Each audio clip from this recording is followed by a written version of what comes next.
नमस्कार, स्वागत है आपका। एबीपी न्यूज देख रहे हैं आप। मैं हूं आपके साथ शीरीन। 2024 का चुनावी बिगुल बज चुका है और अब हर राजनीतिक दल अपनी अपनी शक्ति के प्रदर्शन में जुटा हुआ है। एक तरफ है महायोद्धा तो दूसरी तरफ है महाफौज। एक का सेंटर पॉइंट है आंध्र प्रदेश का पलनाडु तो दूसरे का है मुंबई। लेकिन किसकी ताकत में दम है और कौन सबसे बड़ा सूरमा है, इसका फैसला चुनावी चक्रव्यूह के 7 चरणों में होना है और जो इसे भेदेगा वही दिल्ली का किला जीतेगा।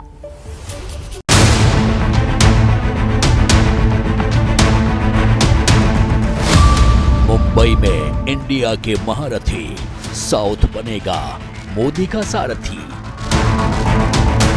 साथियों,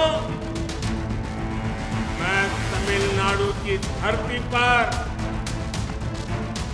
बहुत बड़े परिवर्तन की आहट देख रहा हूं।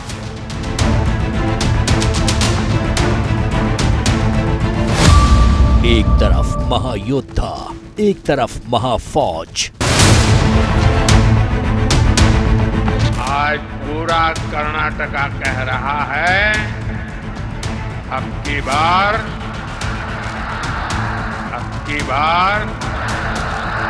हम कहते हैं बीजेपी नफरत फैलाती है कि नफरत का कारण अन्याय।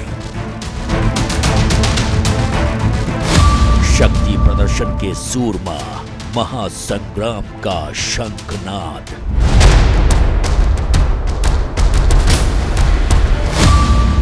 एनडीए का मिशन 400 पार। इंडिया में कौन सरदार?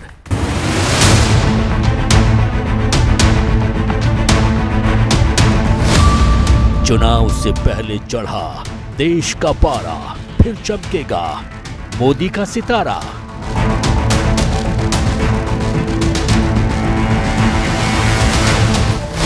कहीं गठबंधन का लफड़ा, कहीं सीट शेयरिंग का झगड़ा। लेकिन हम हाजीपुर से चुनाव लड़ेंगे। उम्मीद करते हैं कि ये साथ में है, लेकिन उनका अनुभव देखते हुए हम लोग थोड़ा शांति से जाना चाहते हैं। तो लड़ाई तो दिल्ली की है, लेकिन धड़कन दक्षिण की बढ़ी हुई है, क्योंकि यही वो किला है जहां कमल अभी पूरी तरह से नहीं खिला है। और अब महायोद्धा मोदी इसी दक्षिण को भेदने में लगे हुए हैं। ये टास्क मुश्किल है, ये पीएम मोदी को मालूम है और यही रीजन है, यही वजह है पिछले 77 दिनों में 33 दिन उन्होंने यहीं पर गुजारे हैं। और अब आंध्र प्रदेश के पलनाडु से बड़ी रैली कर प्रधानमंत्री नरेंद्र मोदी ने अपने विरोधियों को टेंशन जो है वो उनकी बढ़ा दी है। ये चुनावी तारीखों के ऐलान के बाद प्रधानमंत्री मोदी की पहली रैली है, जहां उनके साथ उनके सहयोगी टीडीपी और जनसेना भी मौजूद थी।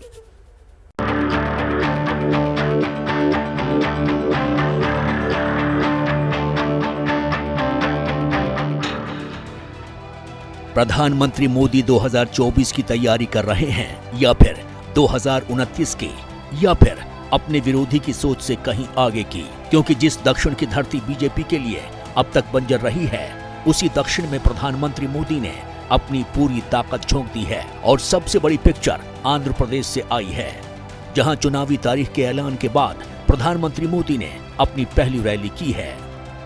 मैं आप सबके बीच आंध्र प्रदेश में हूं। यहां मुझे कोटप कोंडा से ब्रह्मा, विष्णु और महेश तीनों का आशीर्वाद मिल रहा है। त्रिदेवों के इस आशीर्वाद से हमारी सरकार के तीसरे कार्यकाल में देश और भी बड़े निर्णय लेगा। आप सब देखिए, ये संयोग देखिए, इस बार चुनावों के परिणाम 4 जून को आने वाले हैं। अब पूरा देश कह रहा है 4 जून को 400 पार। आंध्र प्रदेश में बीजेपी ने टीडीपी और जनसेना के साथ गठबंधन किया है, यहाँ बीजेपी छोटे भाई की भूमिका में है, लेकिन बावजूद इसके सभी को जिताने की जिम्मेदारी खुद प्रधानमंत्री मोदी ने उठा रखी है। क्योंकि रविवार को जब आंध्र प्रदेश पलनाडु जिले में रैली हो रही थी तो सबकी नजर प्रधानमंत्री मोदी पर ही टिकी थी। इस भव्य रैली को प्रजागलम नाम दिया था, जिसका मतलब जनता की आवाज होता है। अब सवाल बड़ा है कि क्या मोदी का जादू इस बार दक्षिण में चलने वाला है? साथियों, मैं तमिलनाडु की धरती पर बहुत बड़े परिवर्तन की आहट देख रहा हूं। तमिलनाडु में बीजेपी का प्रदर्शन इस बार डीएमके और कांग्रेस के इंडी अलायंस का सारा घमंड तोड़ करके रख देगा। दरअसल दक्षिण का किला बीजेपी के लिए हमेशा से कमजोर कड़ी रहा है, लेकिन इस बार बीजेपी अपनी कमजोरी को ही अपनी सबसे बड़ी ताकत बनाने में लगी है। क्योंकि प्रधानमंत्री साउथ में सिर्फ रैलियां नहीं कर रहे हैं, सौगातें भी खूब दे रहे हैं।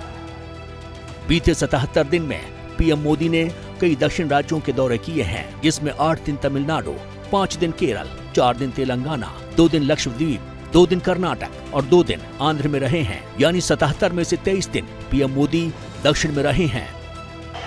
साथियों, इंडी अलायंस के लोग तमिलनाडु के लोगों की जिंदगियों से खिलवाड़ के भी गुनहगार है। हमारे मछुआरों को क्यों श्रीलंका की जेलों में जाना पड़ता है? इसका जिम्मेदार कौन है?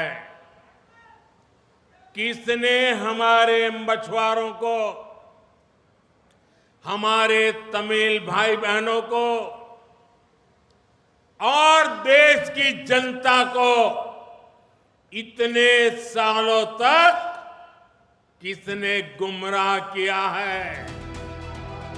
जो लोग प्रधानमंत्री मोदी को जानते हैं वो कहते हैं कि पीएम अपने लिए हमेशा मुश्किल टास्क चुनते हैं, और दक्षिण कितना मुश्किल है इसे इस तरह से समझिए कि दक्षिण की 132 सीटों में से 84 सीटें ऐसी हैं जिन्हें बीजेपी आज तक नहीं जीती है। केरल में कभी बीजेपी का खाता नहीं खुला है, लेकिन इस बार बीजेपी ने अपने लिए साउथ में 60 सीट का लक्ष्य रखा है। क्योंकि बीजेपी ने अपने लिए इस बार जो 400 का लक्ष्य रखा है उसे पूरा करने के लिए दक्षिण को भेजना होगा। यही वजह है कि प्रधानमंत्री मोदी ने दक्षिण में अपनी पूरी ताकत लगा दी है। उनके दौरे, उनकी योजनाओं में हर दूसरी लाइन में दक्षिण के विकास और उसके रोड मैप का जिक्र होता है। साथियों, ये पाप न आपने किया है न हमने किया है। ये पाप कांग्रेस और डीएमके ने मिलकर के किया है।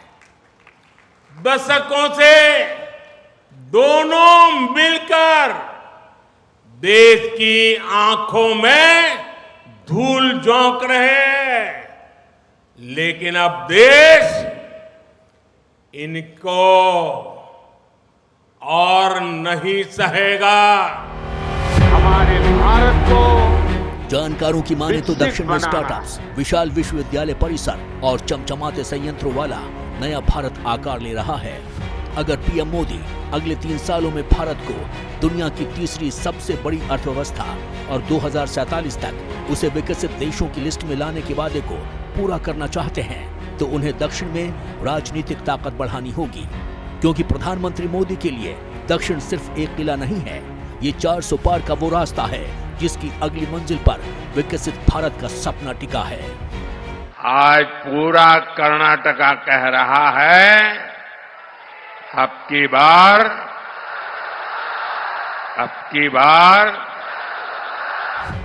दरअसल इंडिया गठबंधन की महाफौज के मुकाबले एनडीए के महायोद्धा का विजन एकदम क्लियर है।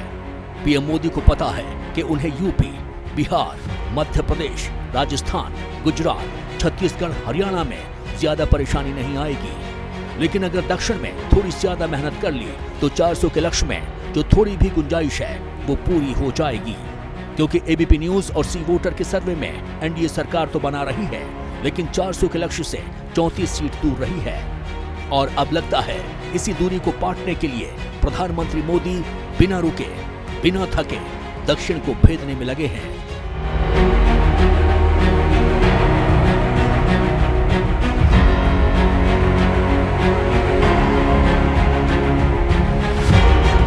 कोई ऐसा दिन नहीं जब प्रधानमंत्री मोदी दक्षिण में रैली न कर रहे हों, क्योंकि कर्नाटक को छोड़ बाकी सभी जगह बीजेपी के लिए राह आसान नहीं है। लेकिन बीजेपी के पास एक ऐसा योद्धा है जो पूरे चुनाव का रुख अपने सामर्थ्य से बदल सकता है। क्योंकि जब बात सीधे प्रधानमंत्री मोदी की आती है तो विपक्ष के पास न कोई चेहरा दिखता है न वो ताकत। यही वजह है कि हर दिन बीजेपी न सिर्फ आगे निकलती जा रही है बल्कि उसकी ताकत और मजबूत होती जा रही है। जैसे ही घड़ी का काटा दोपहर 2:30 पे आए, बबीता जी का दिल सास बहू साजिश के लिए मचल जाए। और ये है इनकी बहू, पूरे दिन ऑफिस की टेंशन हो जाए गॉन जब ये करें अपना फेवरेट शो फ्री टाइम पे ऑन। इनकी तरह आप भी देखें अपना फेवरेट शो अपने टाइम पर और डाउनलोड कीजिए एबीपी लाइव ऐप अपने स्मार्ट टीवी पर।